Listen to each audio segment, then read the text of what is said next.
Olá, seja muito bem-vindo ao programa Destaques da Semana, que está começando logo depois da vinheta.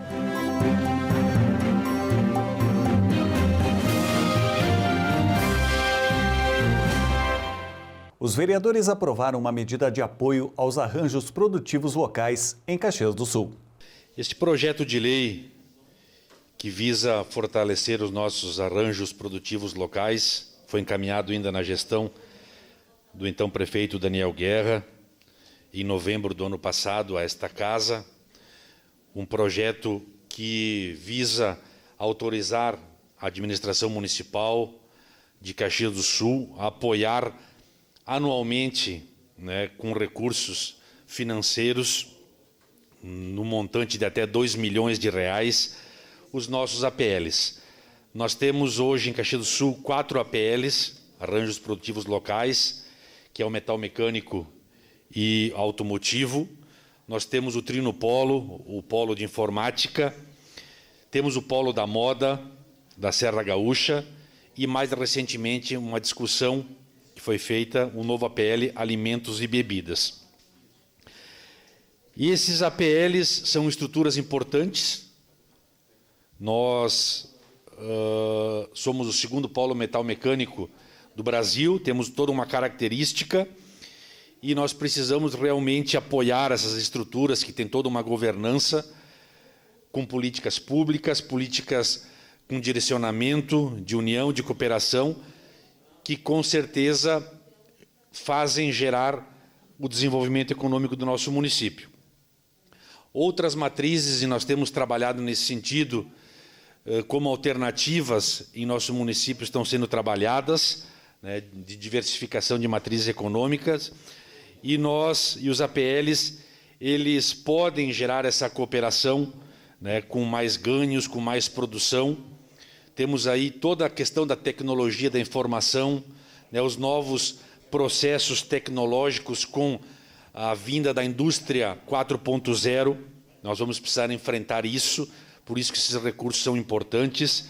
Nós temos há mais de 25 anos um traquejo muito forte na questão do design em moda, junto à nossa Universidade de Caxias do Sul, um setor têxtil pujante, um setor malheiro invejável, que perdeu espaço, é verdade, ao longo do tempo, principalmente para Minas Gerais, mas nós, enquanto poder público, temos a obrigação de fortalecer também essa matriz, tendo em vista a nossa expertise, o frio que se avizinha, e muitas malharias, o setor têxtil, a indústria precisa ser fortalecida, e os APLs são estruturas especializadas, produtivas, mantêm esses vínculos de articulação, de interação, de cooperação, de aprendizagem, e nós precisamos apoiar.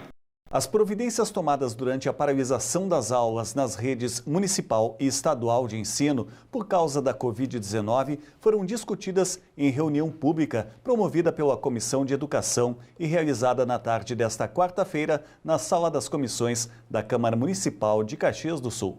Eu vejo que nós estamos num momento de reinvenção da educação. Por quê? Porque até então nós tínhamos aluno, professor, sala de aula. Hoje não, hoje nós temos aluno, professor, rede social, e-mail, material, videoaula, uma série de atividades. E é isso que as aulas programadas nos propuseram. Como bem disse o Lucas, nós não temos educação à distância na nossa rede, porque demanda de toda uma normatização, demanda de plataforma, e nem nós não temos estrutura para isso, tanto a rede estadual no momento, como a rede municipal, imagino. Então, as aulas programadas, elas foram pensadas e elaboradas para que elas chegassem a todos os alunos das 117 escolas da nossa CRE, obedecendo à realidade de cada uma. Cada escola tem a sua própria realidade. Então, a partir disso, os diretores, juntamente com as suas equipes pedagógicas e professores, traçaram um plano de ação onde foram distribuídas ou via mídia digital, e-mail, site da escola, WhatsApp, ou até mesmo muitas diretoras entregaram nas casas dos alunos e outros os pais vieram até as escolas retirar. Para quê? Para que nenhum aluno ficasse sem a sua atividade.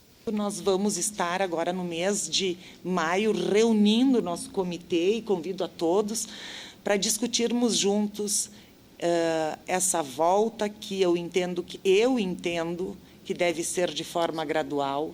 ela não pode voltar todo mundo junto. Acredito que a gente tenha que ter aulas com a metade da turma, por exemplo, uma turma de 30 alunos, 15 alunos voltarem na segunda, na quarta e na sexta, os outros 15 alunos na terça, na quinta e no sábado, com menos horas letivas. Mas isso é eu que penso. Mas eu preciso ter o meu comitê, pessoas discutindo isso, para a gente começar a enxergar isso no papel, para ver como a gente vai começar a voltar. E tem que ser de forma gradual, devagar. Com um olhar para nossas crianças e adolescentes em situação de vulnerabilidade social, em situação de dificuldade de aprendizagem, que precisam de um acompanhamento mais próximo do professor, priorizando essas pessoas, cujos pais também precisam voltar ao trabalho e não têm onde deixar os seus filhos, mas também acolhendo aqueles que podem ficar com os seus filhos e que não se sentem seguros de fazê-los retornar à escola, que tenham essa possibilidade, porque, caso contrário, a gente pode, talvez, ter um problema muito grave de abandono escolar, o que não se quer. E também se exigir de pais o retorno sem uma segurança não é tão simples. Então, a gente tem colocado todas essas ponderações para o governador e se já publicizou a toda a sociedade para que reflita sobre isso, para que a gente tenha um retorno seguro, seja ele maio, que a gente acha muito difícil, até porque não se entende essa diferenciação de público e privado, mas se for junho, se for julho, enfim, um dia vai voltar. Se nada acontecer, a previsão é de que essa situação de insegurança sanitária dure ainda nesse longo do segundo semestre. A gente vai ter que tomar atitudes, mas que elas sejam o mais segura possível. O quanto também estou recebendo muitas ligações, o quanto os professores estão sendo bem valorizados agora, não financeiramente. Será que precisou-se chegar a tal situação no mundo, onde hoje nós temos 1 bilhão e 300 milhões de estudantes em casa, no mundo todo? No mundo todo. Não é só aqui em Caxias do Sul ou no estado do Rio Grande do Sul, no Brasil.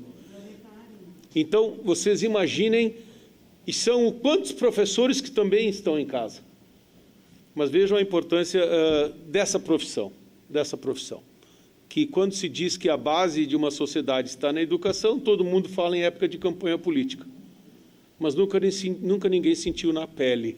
Eu acho que agora as famílias estão sentindo na pele, os pais, e eu espero que os políticos que detêm o poder da caneta dos investimentos possam eles também sentir na pele o quanto é importante o investimento na educação, que a gente tanto briga e que nunca tem dinheiro para educação, para um monte de coisa tem. Continue em nossa companhia, o programa Destaques da Semana volta em seguida.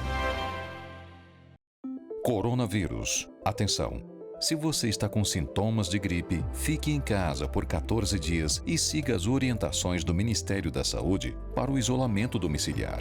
Só procure um hospital de referência se estiver com falta de ar. Dúvidas? Ligue 136 ou acesse saude.gov.br/coronavírus. Quer saber mais? Baixe o aplicativo Coronavírus SUS. Ministério da Saúde, Governo Federal. Tratando sobre a situação das escolas públicas municipais de Caxias do Sul, na sessão de quinta-feira, o vereador Alberto Meneguzzi, PSB, destacou a necessidade do poder público municipal redobrar os esforços com a educação. É tudo novo, não há regulação, as pessoas estão tateando, os gestores também estão tentando dar o melhor de si para fazer com que as coisas andem. E na área de educação não é diferente, professores, secretários de escola, diretores, a secretária de educação, os gestores. Então, na medida que quanto mais a gente conversa, mais situações aparecem, vai se ajustando, vai se melhorando, se possível, se algumas situações também se recua. E eu falei especificamente a respeito da autonomia financeira das escolas municipais. Quando a gente fala em escolas municipais, parece que as escolas municipais, por serem municipais, têm aí todas as condições possíveis. Não é bem assim. A autonomia financeira que as escolas têm é um valor pequeno e muitas direções tiram do bolso, tem festa junina, tem vários eventos que esse ano não vão acontecer em função dessa pandemia. Então, tirar ainda dinheiro da autonomia financeira das escolas para comprar os EPIs de professores, de servidores, enfim, algumas escolas podem não ter. Então eu fiz esse alerta que o município, talvez mesmo nessas condições financeiras, tenha que priorizar, como está priorizando a questão da saúde, mas também tem que fazer um esforço a mais nessa questão de autonomia financeira das escolas, para que as escolas possam realmente, né, dar toda a segurança possível aos professores, secretários, enfim, diretores, nessa questão de irem até a escola em algum turno, 1 hora, 2 turnos, sei lá, para poder organizar suas aulas. O projeto de lei de autoria do Poder Executivo, que visa ajudar quem passa por dificuldades financeiras devido à pandemia da Covid-19, foi aprovado pelos vereadores. Ele concede isenção do pagamento das faturas de água aos usuários da tarifa social. Parabenizar todas as pessoas envolvidas para que esse projeto chegue aqui num momento tão difícil e no momento também que a gente colocou e a maioria viu, da possibilidade também dessa ajuda que foi feita e está sendo feita na zona rural. Então, com esse entendimento do Poder Executivo e de gestores que passaram ali atrás, que tiveram essas visões muitas vezes de segurar um caixa positivo dentro do SAMAI, que possa nesse momento possibilitar as ajudas dos agricultores, água de qualidade, mas principalmente essas pessoas, 40, 50 mil pessoas que vão ser beneficiadas. A vereadora Paula me questionou se o quantitativo de 15 metros era bastante água. É e não é. Porém, nesse momento que precisamos usar a água de forma racional, talvez colocando ali esse limite, possa também essas pessoas, além de ser beneficiadas, vereador Alberto, possa contribuir no momento difícil de enfim, economizar água para se enquadrar dessa isenção, para que se possa ajudar mais pessoas, como está sendo usado a ajuda no meio rural. Então, parabenizar a administração, mas principalmente as pessoas que fazem acontecer. Esse é o legítimo, crítica construtiva, e o resultado está aqui hoje, com certeza é favorável. Vão ser 50 mil pessoas que estarão sendo beneficiadas a partir, então, desse projeto que veio do Executivo, e esgotamos a matéria porque logo agora, na segunda-feira, já se parte para a prática para não cobrança dessas famílias, senão acarretaria aí alguns problemas aí de datas. Foi aprovado na sessão ordinária de quinta-feira o substitutivo do projeto de lei para estimular atividades artísticas em escolas do município. A proposta inicial tem autoria do vereador Wagner Petrini, PSB. O texto seguirá para a sanção do prefeito Flávio Cassina.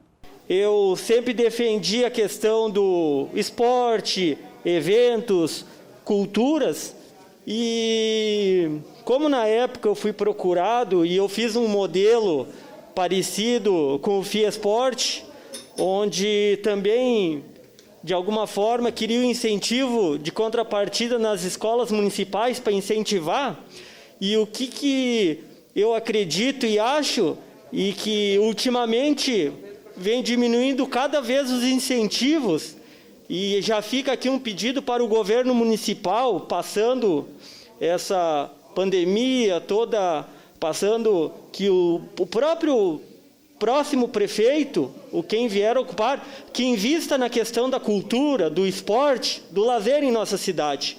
Que isso, eu como juventude e eventos, a gente entende que isso aqui te serve como educação, saúde, investindo na cultura, no lazer das pessoas, dos nossos jovens, das crianças, a gente vai economizar lá na frente.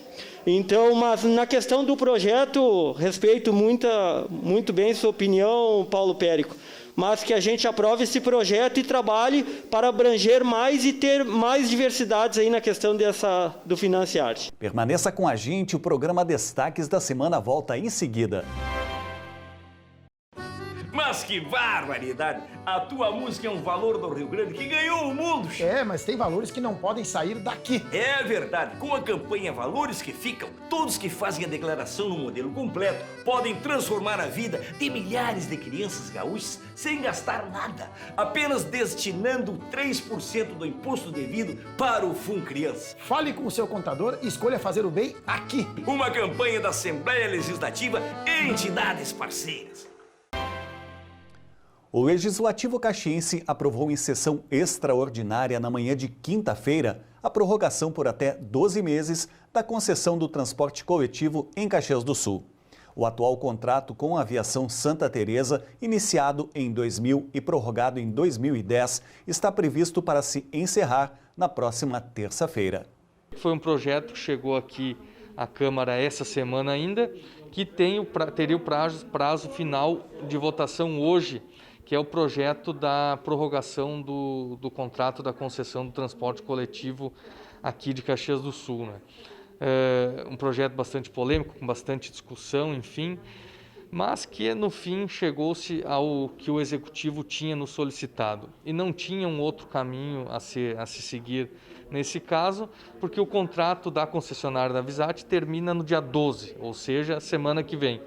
Se não fosse renovado, não passasse aqui pela Câmara esse projeto, na semana que vem as pessoas não teriam mais o transporte coletivo, então, para se deslocar aqui em Caxias do Sul. Uma reunião pública nesta sexta-feira debateu a situação dos hospitais de Caxias do Sul no combate ao coronavírus.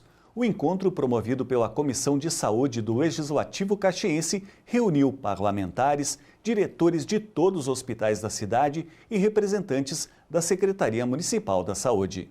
A gente sabe que as pessoas vão se contaminar e que desses contaminados uma proporção vai ficar em casa, praticamente assintomático, algumas vão necessitar de internação hospitalar em enfermarias e um número vai para as UTIs.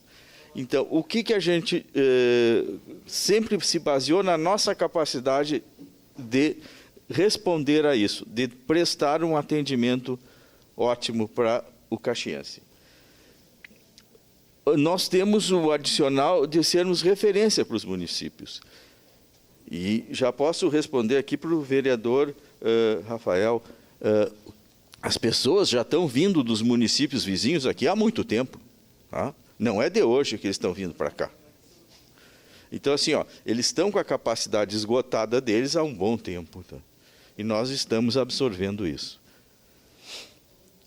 Então, a flexibilização a gente tem feito sempre baseado nisto. Tá? Isto é decidido pelo gabinete de crise, não é só uma decisão do secretário da Saúde. Então, por exemplo, agora a ideia é que não se libere mais nada enquanto nós não tivermos leitos de UTI funcionantes e habilitados. Tá?